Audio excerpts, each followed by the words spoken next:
मनुष्य के सारे संबंधों का आधार है अपेक्षा। पति कैसा हो जो मेरा जीवन सुख और सुविधा से भर दे।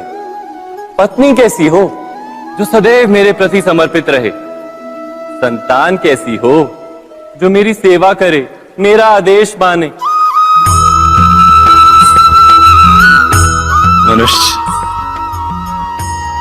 मनुष्य उसी को प्रेम भी कर पाता है जो उसकी अपेक्षा पूर्ण करता है। और अपेक्षा की तो नियति है भंग होना। कैसे? क्योंकि अपेक्षा मनुष्य के मस्तिष्क में जन्म लेती है। कोई अन्य व्यक्ति उसकी अपेक्षाओं के बारे में जान ही नहीं पाता। पूर्ण करने की प्रामाणिक इच्छा हो तब भी कोई मनुष्य किसी की अपेक्षाओं को पूर्ण नहीं कर पाता। और वहां से जन्म लेता है संघर्ष। सारे संबंध संघर्ष में परिवर्तित हो जाते।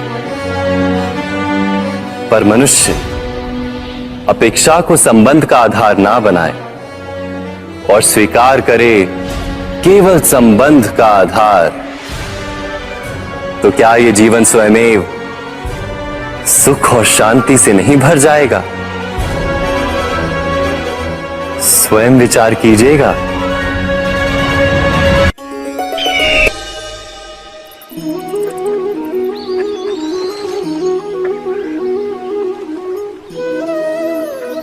समय के आरंभ से ही मनुष्य को एक प्रश्न सदा पीड़ा देता है कि वो अपने संबंधों में अधिकतम सुख और कम से कम दुख किस प्रकार प्राप्त कर सकता है। क्या आपके सारे संबंधों ने आपको संपूर्ण संतोष दिया है? विचार कीजिए। हमारा जीवन संबंधों पर आधारित है। हमारी सुरक्षा संबंधों पर आधारित है। इसी कारण हमारे जीवन के सारे सुखों का आधार भी संबंध है। किंतु फिर भी हमें संबंधों में ही अधिकतर दुख क्यों प्राप्त होते हैं? सदा ही संघर्ष भी संबंधों से ही उत्पन्न क्यों हो जाते हैं? कभी विचार किया है? जब कोई व्यक्ति किसी अन्य व्यक्ति के विचार अथवा कार्य को स्वीकार नहीं करता, उसमें परिवर्तन करने का प्रयत्न करता है, तो संघर्ष जन्म लेता है। अर्थात जितना अधिक अस्वीकार उतना ही अधिक संघर्ष, और जितना अधिक स्वीकार उतना ही अधिक सुख। क्या ये वास्तविकता नहीं? यदि मनुष्य स्वयं अपनी अपेक्षाओं पर अंकुश रखे, अपने विचारों को परखे, किसी अन्य व्यक्ति में परिवर्तन करने का प्रयत्न ना कर स्वयं अपने भीतर परिवर्तन करने का प्रयास करे, तो क्या संबंधों में संतोष प्राप्त करना इतना कठिन? अर्थात क्या स्वीकार ही संबंध का वास्तविक अर्थ नहीं? स्वयं विचार कीजिए।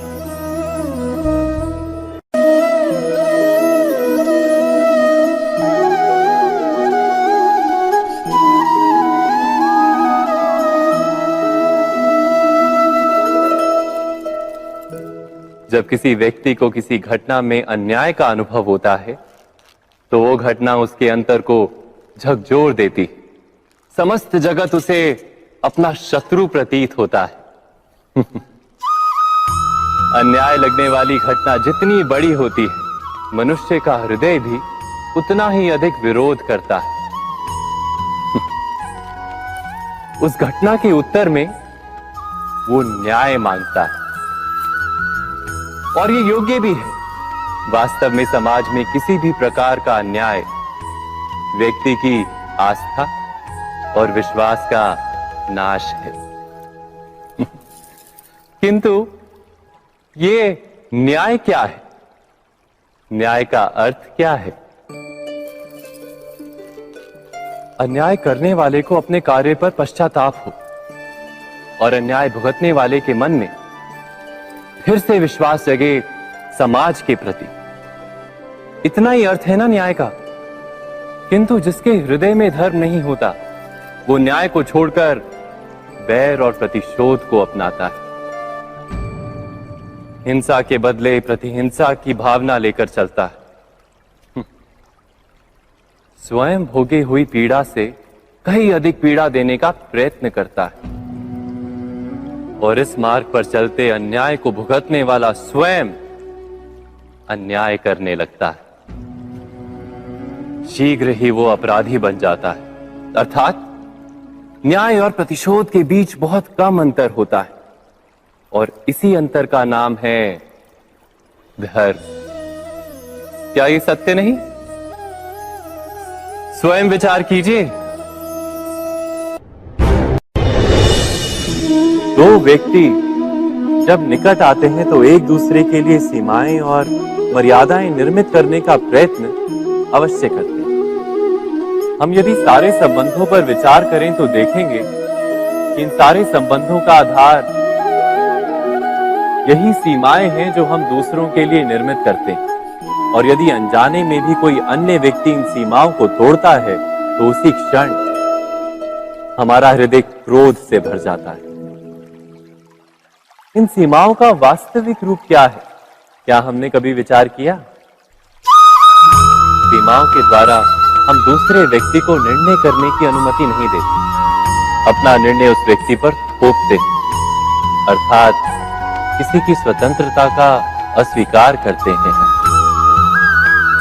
और जब स्वतंत्रता का अस्वीकार किया जाता है तो उसका हृदय दुख से भर जाता है, और जब वो सीमाओं को तोड़ता है तो हमारा हृदय क्रोध से भर जाता है। क्या ऐसा नहीं होता?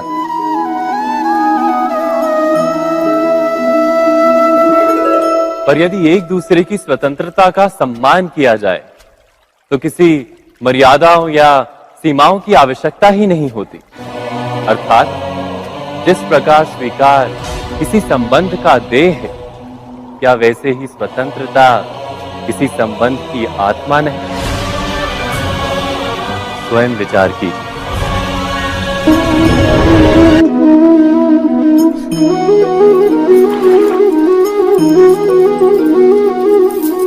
पिता सदा ही अपने संतान के सुख की कामना करते हैं, उनके भविष्य की चिंता करते रहते हैं। इसी कारणवश सदा ही अपने संतानों के भविष्य का मार्ग स्वयं निश्चित करने का प्रयत्न करते रहते हैं। जिस मार्ग पर पिता स्वयं चला है, जिस मार्ग के कंकर पत्थर को स्वयं देखा है, मार्ग की छाया, मार्ग की धूप को स्वयं जाना है, उसी मार्ग पर उसका पुत्र भी चले, यही इच्छा रहती है हर पिता की। निसंदेह उत्तम भावना है ये, किंतु 3 प्रश्नों के ऊपर विचार करना हम भूल ही जाते हैं। कौन से प्रश्न? प्रथम प्रश्न, क्या समय के साथ प्रत्येक मार्ग बदल नहीं जाते? क्या समय सदा ही नई चुनौतियों को लेकर नहीं आता? तो फिर बीते हुए समय के अनुभव नई पीढ़ी को किस प्रकार लाभ दे सकते हैं? दूसरा प्रश्न, क्या प्रत्येक संतान अपने माता पिता की छवि होता है? हाँ, संतानों को संस्कार तो अवश्य माता पिता देते हैं, किंतु भीतर की क्षमता तो ईश्वर देते हैं। तो जिस मार्ग पर पिता को सफलता मिली है, विश्वास है कि उसी मार्ग पर उसकी संतानों को भी सफलता और सुख प्राप्त होगा। तीसरा प्रश्न, क्या जीवन के संघर्ष और चुनौतियां लाभकारी नहीं होती? क्या प्रत्येक नया प्रश्न एक नए उत्तर का द्वार नहीं खोलता? तो फिर संतानों को नए नए प्रश्नों, संघर्षों और चुनौतियों से दूर रखना, ये उनके लिए लाभ करना कहलाएगा या हानि पहुंचाना? अर्थात जिस प्रकार संतान के भविष्य का निर्माण करने के बदले उसके चरित्र का निर्माण करना श्रेष्ठ है, वैसे संतानों के जीवन का मार्ग निश्चित करने के बदले उन्हें नए संघर्षों के साथ जूझने के लिए मनोबल व ज्ञान देना अधिक लाभदायक नहीं होगा? स्वयं विचार कीजिए।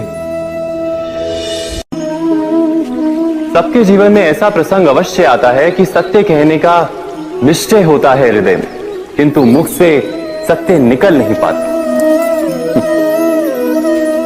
कोई भय मन को घेर लेता है। किसी घटना अथवा प्रसंग के बारे में बात करना या फिर स्वयं से कोई भूल हो जाए उसके बारे में कुछ बोलना, क्या ये सत्य है? नहीं, ये तो केवल तथ्य है। अर्थात जैसा हुआ था वैसा केवल बोल देना सामान्य सी बात है। किंतु कभी कभी उस तथ्य को बोलते हुए भी भय लगता है।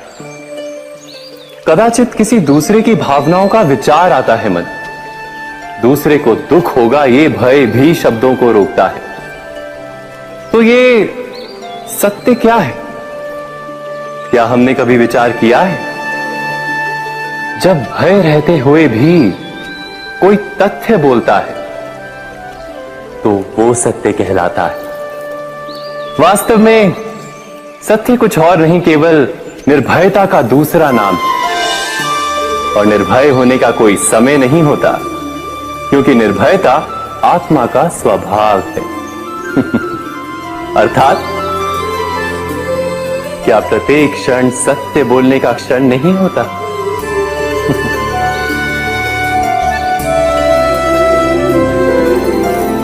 स्वयं विचार कीजिए। जब भी किसी की आशा और इच्छा भंग होती है तो उसका हृदय क्रोध से भर जाता है। जिस व्यक्ति को वो अपना अपराधी समझता है उसे दंड देने का प्रयत्न करता है। पर क्या हमारी इच्छा या आशा का भंग होना क्या सदा ही किसी का अपराध होता है? इच्छाओं के अपूर्ण रहने के तो कई कारण हो सकते हैं। कुछ तो संजोग के कारण अधूरी रह जाती हैं और कुछ नियति के कारण। और कभी कभी इच्छाओं का स्वरूप ही ऐसा होता है कि वो पूर्ण नहीं हो पाती।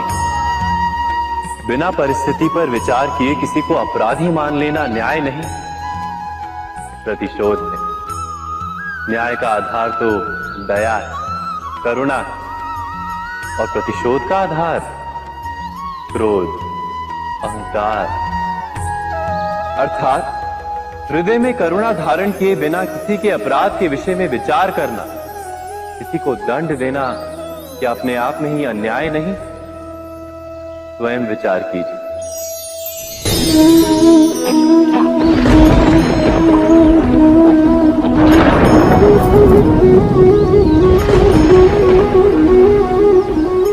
सपनों और पूर्वाभासों के आधार पर हम भविष्य के सुख दुख की कल्पना करते हैं। भविष्य के दुख का कारण दूर करने के लिए हम आज योजना बनाते हैं। किंतु कल के संकट को आज निर्मूल करने से हमें लाभ मिलता है या हानि पहुंचती है? ये प्रश्न हम कभी नहीं करते। सत्य तो ये है कि संकट और उसका निवारण साथ जन से, व्यक्ति के लिए भी और सृष्टि के लिए भी। नहीं, आप अपने भूतकाल का स्मरण कीजिए, इतिहास को देखिए। आप तुरंत ही ये जान पाएंगे कि जब जब संकट आता है तब तब उसका निवारण करने वाली शक्ति भी जन्म लेती है। यही तो जगत का चलन है। वस्तुतः संकट ही शक्ति के जन्म का कारण है। प्रत्येक व्यक्ति जब संकट से निकलता है तो एक पद आगे बढ़ा होता है, अधिक चमकता है, आत्मविश्वास से अधिक भरा होता है, न केवल अपने लिए अपितु विश्व के लिए भी। क्या ये सत्य नहीं? वास्तव में संकट का जन्म है एक अवसर का जन्म, अपने आप को बदलने का, अपने विचारों को ऊंचाई पर करने का अवसर, अपनी आत्मा को बलवान और ज्ञान मंडित बनाने का अवसर। जो ये कर पाता है उसे कोई संकट नहीं होता, किंतु जो ये नहीं कर पाता वो तो स्वयं एक संकट है विश्व के लिए।